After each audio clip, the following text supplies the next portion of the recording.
Hi everyone, my name is Suze and I work with women to help them create balance between their masculine and feminine energy so that they can feel a lot more fulfilled in their lives and create really authentic, meaningful lives. So today I want to talk about more on the area of feminine energy, and I want to give you 5 tips to help you to really start plugging in, to start embracing and accentuating your feminine energy really easily and really quickly. You know, I've said in other videos that, the pleasant part of feminine energy is that it's a lot more relaxed. Feminine energy is a very like queen energy of like leaning back on your throne. You allow the things that you want to be attracted towards you. You're not worried about going out and getting, forcing, making things happen. You're more in a receptive mode.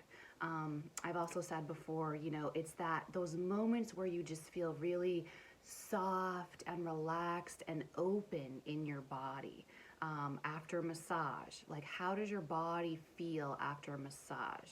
Right? Or I'm a yoga teacher, so I often use the yoga example. After yoga, how do you feel in your body? That was the thing that really drew me into yoga the first time I ever tried yoga was after I left my mat that first day, I literally could feel more space in my body, and it was a weird, unusual feeling, and it really grabbed my attention. I didn't feel so like congested in my body, Feminine energy is very open, very free flowing, very relaxed, and that's obviously very attractive. We love to go on vacation, right? Because we think vacations are not working, right? Vacations, you're supposed to relax. It's supposed to be more like luxurious, right? That's all a feminine aspects. So embracing feminine energy or allowing yourself to lean back into feminine energy is kind of a better way to say it. It feels really good for women.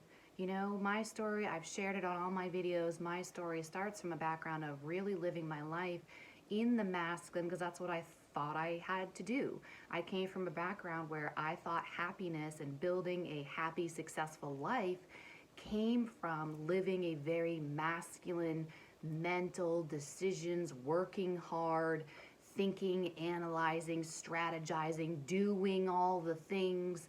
I thought that would make me happy, and it clearly did not. And that led me down the path of feminine energy and really loving feminine energy and loving the flow and the relief. Like when you allow yourself to really allow your femininity to come out, you feel relief. Like masculine energy can be very heavy. It's very heavy, very intense. So anyway, back to today's video. I want to give you 5 tips that you can really quickly and easily start plugging into your life if you're really wanting to accentuate or bring more of that feminine aspect into your world. This is really, really just foundational basic stuff for feminine energy. So I'm going to look at my notes here so I stay on track because I tend to squirrel off onto little rabbit trails. Number 1, decide what you value. And when I say that, I mean feeling type words. Pick words. When I work with women, it's a process I go through, and I'm not going to share all the ins and outs of it. I'll just get into it really quickly here. But pick 3 to 5 feeling type words or emotional words, energy type words that really are the words of what you want to feel in your life. If you knew you were living a really happy, authentic, fulfilled, meaningful, purposeful life, what are the top 3 to 5 feelings you would feel pretty consistently? Obviously, nothing's perfect. But if you were to know, I love my life, how would it feel? Pick 3 to 5 words, and those are your values. I did another video earlier today about making decisions using feminine energy. This first point of your value words, those are the words you're going to plug into that of making decisions. Will change your life forever. When I describe that process in depth with women about making decisions using feminine energy, it's like earth-shattering. It will change forever how you make decisions and create so much, again, relief away from the craziness of trying to analyze how to make the right decision, okay? Number 2, slow down. You know, our schedules are jam-packed. There's never enough time in the day. In fact, that's often a limiting belief that I work with a lot with women around feeling like there's never enough time. Everyone has the same amount of time. It's what you do with it and what you prioritize and what's really important to you and what you really value. And as women, when you're really allowing yourself to be in that softness and in the feminine more, in the feelings and letting your feelings be seen and heard and experienced, you're going to recognize you need to slow down. As women, a lot of us struggle with anxiety and a lot of internal chaos, confusion and chaos and anxiety. Those are very common. Questioning yourself, wondering if you're doing enough, wonder if you made the right decision. My cat Willow is here, don't mind her. She often makes appearances. Hello, precious. So you have to slow down because emotions are like water, they're like waves. And to really let it flow through you and to really have clarity and to really feel safe and grounded and knowing of what you should be doing in your life, you have to slow down and let them work through you. So slow down. Clarity comes when you slow down. Excuse me, little girl. Number 3, checkpoints throughout your day. Put little alarms on your phone at little different intervals throughout your day. Have alarms on your phone for you can spend as little as 2 minutes at a time, 2 to 5 minutes each time. Your alarm goes off. You stop whatever you're doing, prioritize yourself, self-love, and check in. How am I feeling right now? How am I feeling? And there's no judgment, there's no shaming. You're not supposed to feel any particular way. You're just honoring yourself enough to slow down and, okay, she's going on my desk here. Slow down and just see where you're at. Because if you don't know where you're at, you can't course correct to feel better, right? And that's where that point number 1 of your value words, you plug that in here too. Once you check in, once you have that checkpoint to check in, okay, how am I feeling? How am I doing?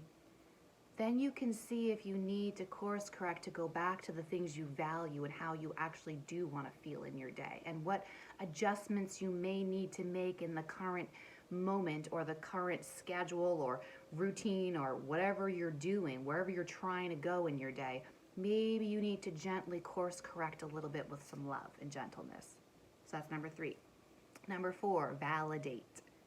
Validate. Validate. You know, a lot of us live in a world or live in an environment where, or grew up in an environment where anytime you had some sort of emotions or feelings that were maybe inconvenient for your dad or men that you've been with or your environment at work, if you ever had feelings, uncomfortable, negative feelings, and you expressed them, you would feel shamed for them. And so that's part of the thing of the checking in too, is we just shut down all this stuff. You know, in my story that I've shared, you know, on this journey that I've been on for several years now, many years now, there came a point where I was horrified with myself because I had shut myself down to my emotions so dramatically that I realized in any given moment I couldn't label the feeling that I was feeling in any given moment. Like so out of touch with myself, no self-awareness. And that really scared me, right? Because I had been in a world, living in a world for my entire life where I wasn't allowed to say or feel or express or let anything be known of how I was feeling if it made the other person uncomfortable. I know a lot of women relate to that. So then you get into doubting yourself all the time. And feminine energy is very powerful. And you have to learn to stand tall in what you're feeling. And it's not about having your emotions overwhelm you to the point where you're completely demised in your energies and your emotions. No, it's not that you're wallowing in your emotions and you can't get anything done. No. But you have to validate your own experience. And for so many of us, we live in a world where we're not validated at all. In fact, we're shamed all the time. So maybe start in communication when you're recognizing you're feeling something. Maybe tell yourself it's okay. I'm really sad right now, and that's okay. I'm really angry right now, and that's okay. I'm allowed to be angry. I'm allowed to be sad. It's what you do with those emotions that makes the difference. But I'm not going there today. I'm on the basics. You have to first allow yourself to validate that it's okay you're feeling things that someone else may not like or someone else may not agree with you. You're allowed to feel what you feel. So validate. Number 5, and this is a tough one for a lot of women, start allowing yourself to ask for help. You know, if you come from a background like mine, again, where you had to be the one to do all the things and figure out all the things and plan all the things and take care of everyone else and completely deny your own existence and take care of everyone else and make sure everyone else was happy and okay and taken care of, and then you could look at yourself and see what you wanted. If you come from that existence, which was my backstory, you're going to have a really hard time with feminine energy of allowing you to ask for help. So start noticing when you're maybe overwhelmed. Start humbling yourself. And this is just humility. Allow yourself to ask for help. Because again, if feminine energy is a receptive energy, then you're going to let people help you. You're going to receive help. You're going to understand doing it all isn't healthy for you. That's wounded masculine energy. You are allowed to ask for help. You are allowed to ask for support. You are allowed to ask for someone to just listen to you for a minute without trying to fix you. You are allowed to ask for help.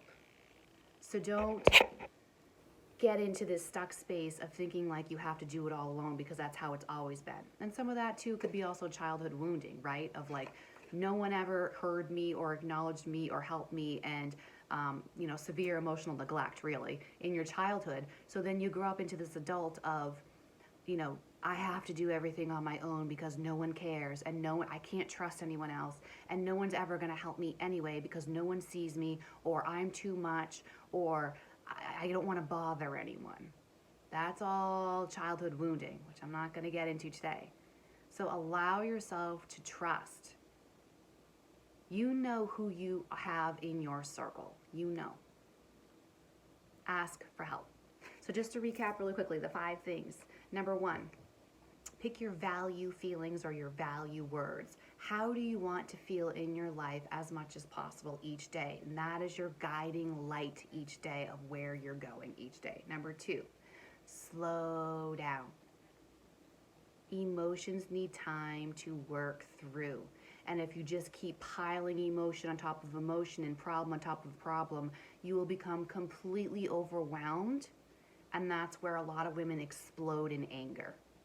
So the more you learn to slow down and respect your personal pace to work through things and maintain stability and calm, the better everything in your life and yourself is going to feel. Number 3, create checkpoints in your day to just check in with yourself. How am I feeling right now? Do I need to course correct a little bit to make this feel a little bit better, or am I good? Number 4, validate your feelings and allow yourself to have feelings that maybe are inconvenient for someone else. And it's not about forcing your feelings on someone else. It's allowing yourself to say, it's okay that I feel what I feel right now. And I don't want any judgment on that or shame, okay? And then number 5, allow yourself to ask for help. You don't have to do it all alone. And learning how to receive help is a key thing in feminine energy, which also will completely change your dynamic with men in relationship. If you're one of those women who's constantly complaining that the men in your life never do enough for you, probably a big part of that is because you're not allowing them to. That's a topic for another day. So thank you guys so much for watching. I hope this was really helpful. Do check out my other videos because they all kind of cross over themselves and intertwine with each other to really create this really great picture of balancing your own inner masculine and feminine energies. Thank you so much for watching, and have a beautiful day.